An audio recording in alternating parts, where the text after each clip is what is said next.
नमस्कार दोस्तों, स्वागत है आप सभी का स्टडी विज्ञान प्रकाश में। यूपी पीसीएस 2020 का बहुप्रतीक्षित नोटिफिकेशन जारी कर दिया गया है। ऑनलाइन आवेदन की प्रक्रिया आज से यानी कि 21 अप्रैल से शुरू हो गई है, जो कि चलेगी 21 मई तक। एक बात का ध्यान दीजिएगा कि हर हालत में आपको अपना रजिस्ट्रेशन करके फीस 18 मई तक जमा कर देनी है, तभी आप इस बार परीक्षा में शामिल हो पाएंगे।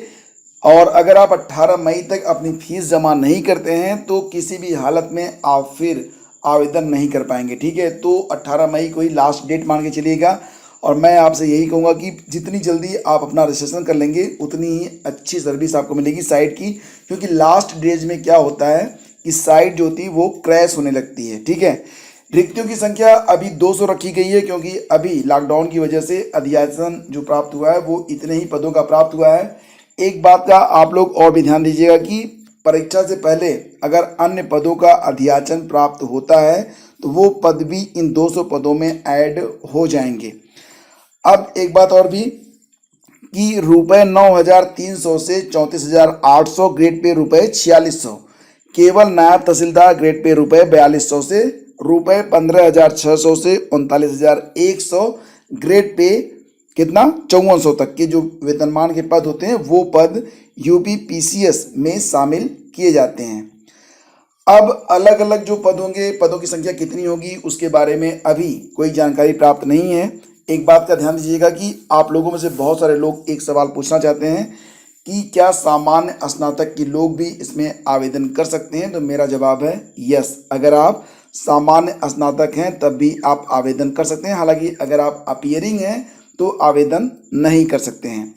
कुछ विशेष पद हैं जिसके लिए विशेष अर्हता मांगी जाती है। वो विशेष पद कौन कौन से हैं, जैसे कि अगर आप सहायक अभियोजन अधिकारी परिवहन उप निबंधक के पद पर आवेदन करना चाहते हैं तो आपको लॉ ग्रेजुएट होना चाहिए। जिला बेसिक शिक्षा अधिकारी यानी कि बीएसए बनना चाहते हैं तो इसके लिए आप पीजी होना जरूरी है। किसी भी विषय में आपके पास स्नातकोत्तर की उपाधि होनी चाहिए।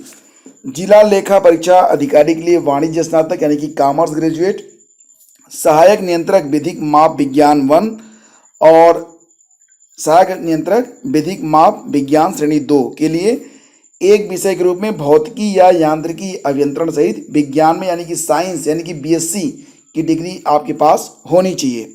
सहायक श्रमायुक्त के लिए वाणिज्य विधि या एक विषय के रूप में अर्थशास्त्र या समाजशास्त्र के साथ कला में स्नातक होना चाहिए। जिला कार्यक्रम अधिकारी बनना चाहते हैं तो समाजशास्त्र या समाज विज्ञान या गृह विज्ञान या समाज कार्य में स्नातक की उपाधि आवश्यक है। अगर आप डाइट में प्रवक्ता बनना चाहते हैं, सीनियर जो लेक्चरर होते हैं, तो उसके लिए स्नातकोत्तर उपाधि बीएड के साथ होनी जरूरी है। इसके अलावा जिला प्रोबेशन अधिकारी के लिए मनोविज्ञान या समाजशास्त्र या सामाजिक कार्य में स्नातकोत्तर, बाल विकास परियोजना अधिकारी के लिए समाजकार या गृह विज्ञान में स्नातक उपाधि, और इसी के साथ अभिहित अधिकारी यानी कि खाद्य सुरक्षा अधिकारी और सांख्यिकी अधिकारी के लिए भारत में विधि द्वारा स्थापित किसी भी विश्वविद्यालय से गणित या गणितीय सांख्यिकी या कृषि सांख्यिकी में स्नातकोत्तर की उपाधि। श्रम प्रवर्तन अधिकारी बनना चाहते हैं तो अर्थशास्त्र, समाजशास्त्र, वाणिज्य के साथ स्नातक उपाधि तथा विधि, श्रम संबंध, श्रम कल्याण, श्रम विधि, वाणिज्य, समाजशास्त्र, समाज कार्य, समाज कल्याण, व्यापार प्रबंधन में क्या स्नातक की उपाधि होनी चाहिए। तो आप लोग नोटिफिकेशन देख लीजिएगा।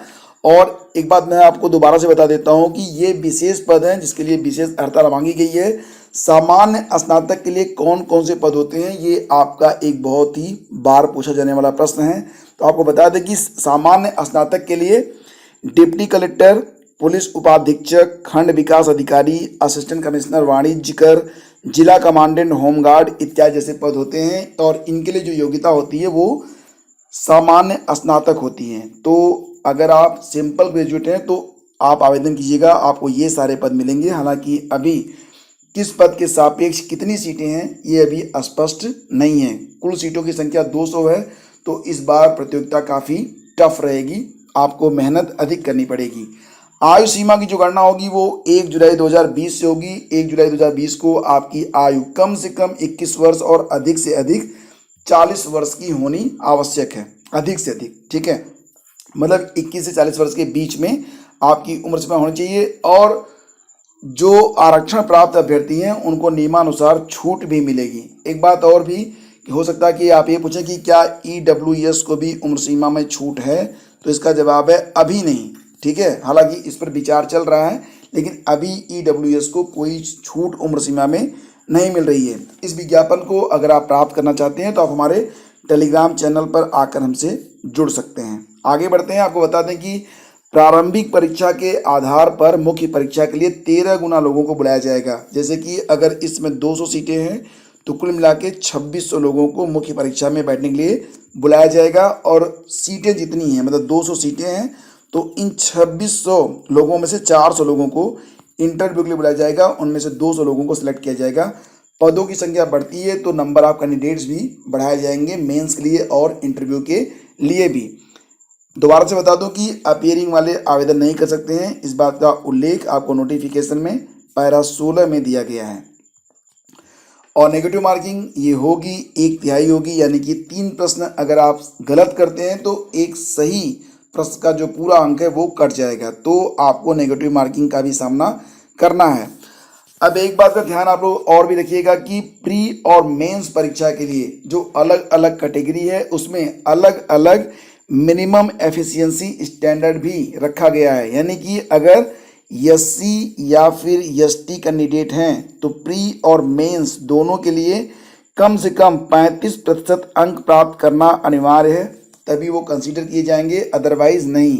और वहीं पर जो अन्य कैटेगरीज हैं, ओबीसी हैं, जनरल हैं या फिर ईडब्ल्यूएस हैं, वो लोग क्या करेंगे कि प्री और मेंस में कम से कम 40% अंक प्राप्त करना अनिवार्य है, तभी उनकी अर्हता मानी जाएगी। अन्यथा की स्थिति में वो बाहर कर दिए जाएंगे, कोई भी विचार नहीं किया जाएगा उनके कैंडिडेचर पर। तो ये बात यहाँ पर स्पष्ट रूप से बताई गई है कि कम से कम 35% अंक प्री और मेंस दोनों में, मतलब प्री में भी और मेंस में भी एससी एसटी को, और 40% अंक अदर कैटेगरीज को प्राप्त करना अनिवार्य है। ठीक है, और अभ्यर्थियों से सामान्य हिंदी के अनिवार्य प्रश्न पत्र में न्यूनतम अंक प्राप्त करने की अपेक्षा की जाएगी मेंस में।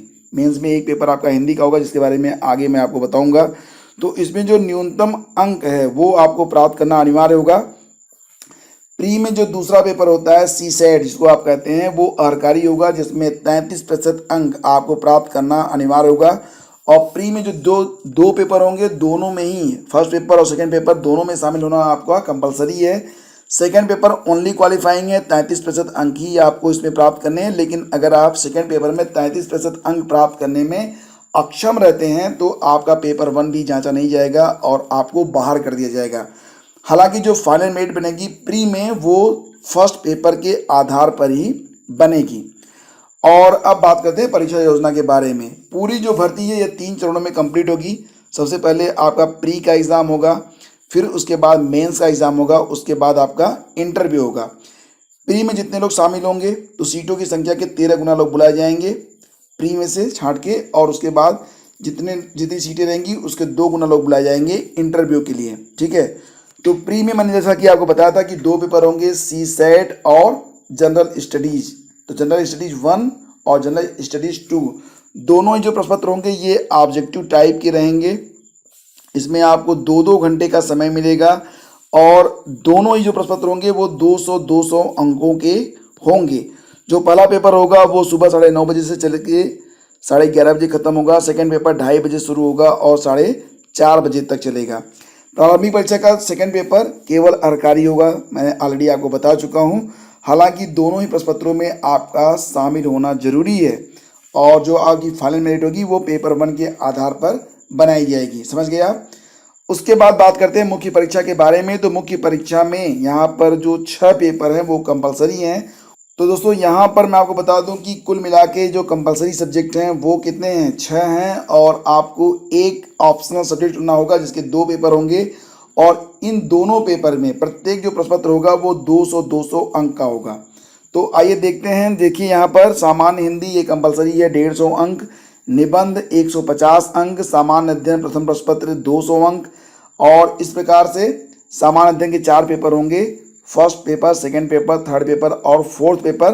प्रत्येक जो होगा वो 200 अंक का होगा। तो अनिवार्य विषयों के जो पेपर हो गए वो कितने हो गए, 6 हो गए।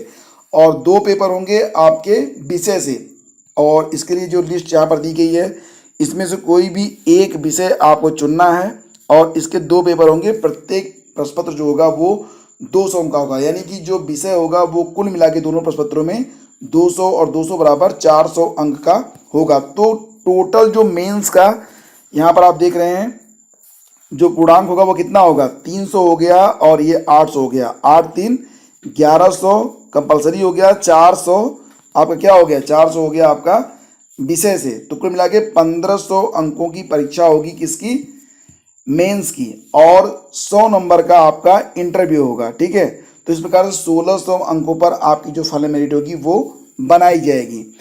तो कौन कौन से विषय रहेंगे, जिसमें से कोई भी एक विषय आप चुन सकते हैं। तो वीडियो को पॉज करके आप यहाँ पर पढ़ सकते हैं, जो भी विषय हैं सारी सूची यहाँ पर आपको उपलब्ध करा दी गई है।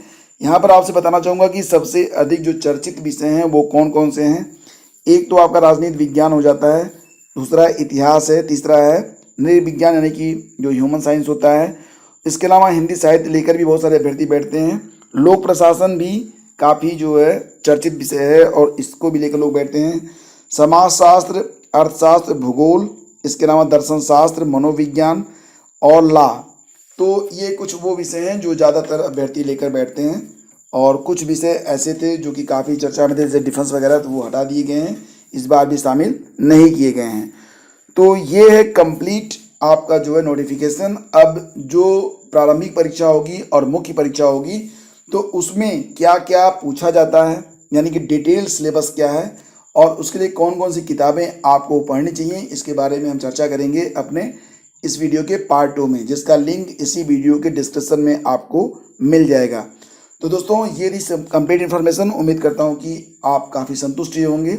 आवेदन करना चाहते हैं तो आप हमारे वेबसाइट studyvidgyanprakash.com पर भी विजिट कर सकते हैं। इसके अलावा ऑफिशियल वेबसाइट upsc.up.nrc.in पर भी विजिट कर सकते हैं। Thank you so much for listening. Have a great day. जय हिंद।